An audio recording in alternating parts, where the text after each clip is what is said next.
On September 17th, Ron Paul won the California straw poll by 49% in a field of approximately 8 competitors, with Rick Perry at 29%, Michelle Bachmann, who attended, only getting 8%.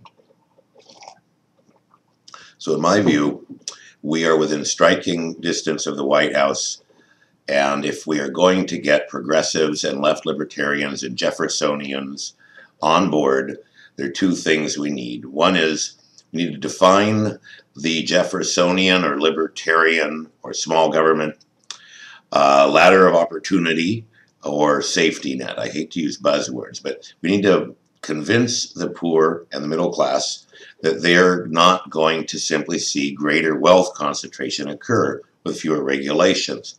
The case has not been made, and we don't have much time to make it. We have about 30 days to make it. The second thing, and this would be highly destructive to do if you can't define this safety net, which is 50 safety nets in a libertarian model or more. It's going to be a number of different models, because that's what liberty gives us, a chance to choose. We can choose different models. We may have to vote with our feet at times.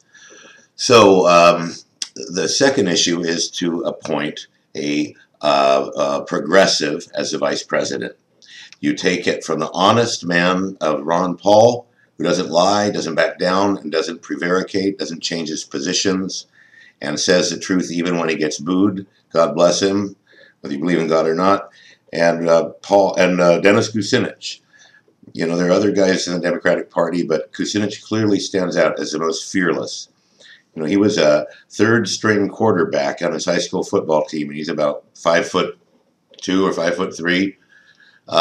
He's a plucky man, and I've never seen him sell anybody out. And after we got sold out this badly by Obama, and I would argue by Bush as well, and every one of them really,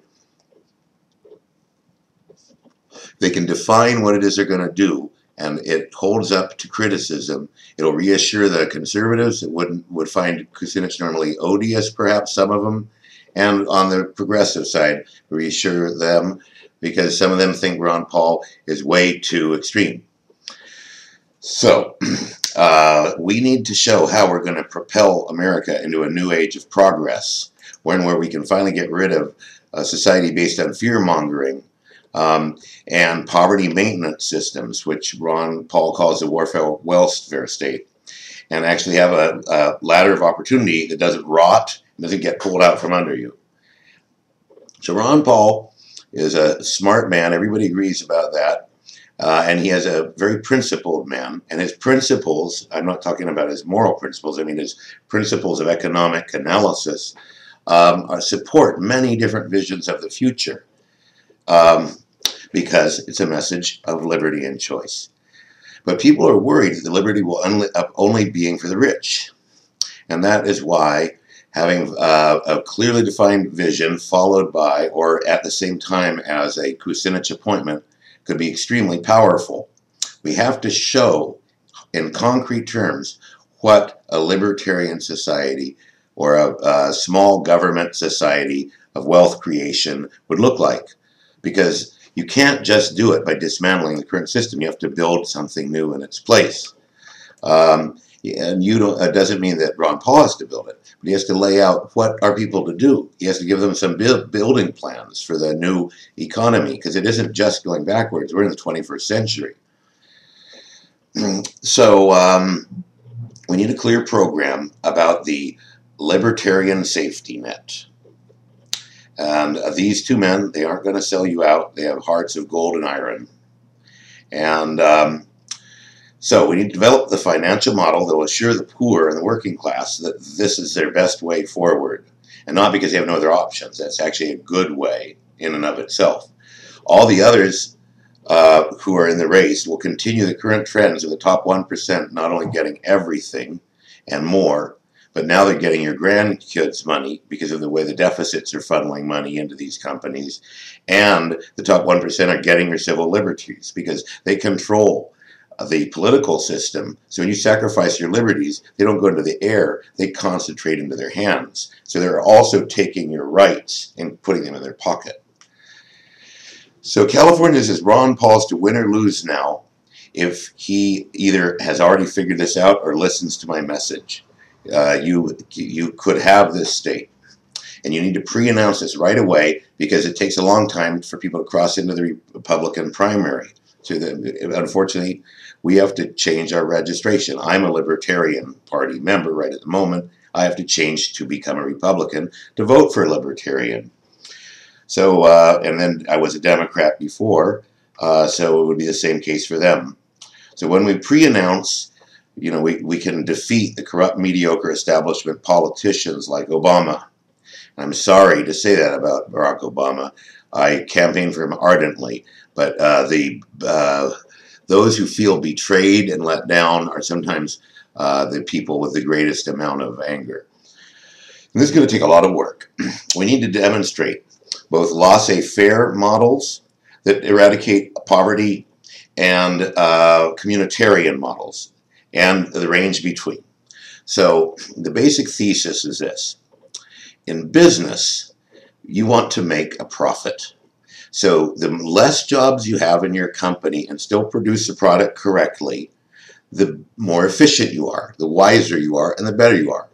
Whereas in government, it's the opposite. The more jobs you create to create the same product, the better you are. Now that's a bit of an exaggeration, but the tendency of government is full employment, whether it's efficient or not. The tendency of business is zero employment, because as employment goes down, dividends should go up. So if the workers who form enterprises that are community-based have stock in them, like, for example, the Plymouth Bay Company of the Pilgrims, or Amana, Amana Radar Range, or Oneida, if you'd been involved in any of those projects, you would have been filthy rich because they were all wildly successful and they all involved community contracts of sweat equity. And in Silicon Valley, you might have to work 16 years, do 4 startups for 4 years each. But most guys, if they do 3 or 4 startups so they're not completely stupid at which ones they pick, will eventually get some serious money. And unfortunately, some do work the 16 years and go from one failure to another because of mismanagement and greed, or just bad luck. So there's no one-size-fits-all. But I think that what we need to do is develop models for employee-owned enterprises, because then the next problem is, well, what happens if the competitor doesn't pay out the dividends nor the employees?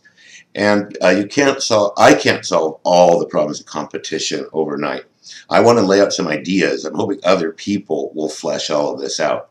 Because we have, in my opinion, 30 days to come up with a libertarian safety net and opportunity ladder. And this will make Jefferson, Reagan, Martin Luther King, and Kennedy all proud if we can do this.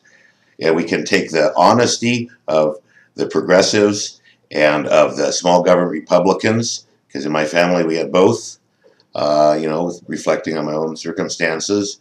And that would be great to have it fit together and not fit together with theft of the public's money and fraud. So we need to articulate this 21st century method of the people, poor and middle-class people, having housing security, which in my view is to develop a model where people don't owe any debt on their houses and there are no taxes on their houses. So basically, when you get a place, it's yours forever, and you don't have to do anything. Then there's a medical care model. So the problem with our medical care that's easy to fix is 3 parts. One is, if you build a community-based healthcare clinic system, you don't have to have layers of insurance on it, and you can focus on keeping people healthy if you have a cooperative agriculture where you're eating a lot of things like raw, whole food that's safe and it's good. You eat that stuff, you feel great. I wasn't into it until I went off for a week and lived at this place that had it, and I lost a lot of weight and I felt a lot better. You know, giant plates of barbecued, marinated artichoke and asparagus that was locally grown. You can eat whatever you want, but people, the problem we have is that people are too obese, they don't get enough exercise, and the third problem is that they're stressed out, they don't have any time. So we lower the stress by creating these communitarian institutions that are opt-in, and you don't have a right to them. Because if you create a right to them, then you create a mediocrity. You have to take on the mediocre. So this is difficult stuff, but we can do a lot better than we're doing now. So your medical costs go way down if you do a clinic. You cook the clinic into a cooperative education system. We have a public education system. I'm suggesting something where people have equity in their education system, and it goes K all the way to PhD, and that it's affiliated with this healthcare network. And you could cut your costs 80–90%, because what we're focusing on is getting rid of the costs, not creating jobs. Because if you have access to healthcare because you're a member of a healthcare co-op, you have access to education because you're a member of a health education co-op, and because your community is providing education and healthcare to its citizens, then you can kick the taxes off. And then as soon as you fail, you fail under the current system's averages, your taxes will go right back in. So there's a mechanism for people to say, well, what if these libertarians just cart everything off and make it a survival of the fittest system. So you can combine efficiencies of the market and market constructions to create high quality institutions that people have equity in. That's the ideal. You basically take the Silicon Valley startup model, tweak it quite a bit, and you come up with some interesting ideas. And in terms of prototyping, I talked about a few of these ideas from the old times, and I think Silicon Valley would be a great place to implement this kind of thing. But again, we need more than just me working on it, and it has to be done right away. So we have this fundamental conflict between the business wanting to reduce work and then pay the dividends out, but the people who were doing the jobs don't have the stock to get the dividends. So we try to match the guy who's doing the production with the dividends from the efficiency. So if he unemploys himself, the net effect to him is virtually zero. He's still getting the same income stream. Now, let's see here. So by reducing the stress, because we have access to the things you need, education, healthcare, food, and housing, and you don't have to work very much to maintain them, because actually, if you study the economy, you got warfare, welfare, corrections, excessive levels of insurance bureaucracy, excessive levels of healthcare bureaucracy, excessive levels of corporate bureaucracy, corporate profits and CEO bonuses. They get 50 cents for every dollar a worker gets paid. You don't have to structurally build that into your model. You don't have to pay 50% overhead on every employee. You can be more efficient than the big corporations. But there's certain things you're going to want to buy from them. But you shouldn't want to buy things that you can rebuild your manufacturing base on. Yes, it will cost more, but if you do a co-op model and you have some local philanthropists that are willing to sign up and you pick the right industries, you can maintain a culture built around making things, which also is good for people's hearts and minds. So basically, I think that's about it. Good night and good luck, and let's get Ron Paul elected, and I believe Kucinich is the correct vice president candidate, and I think it should be announced immediately, and let's get California.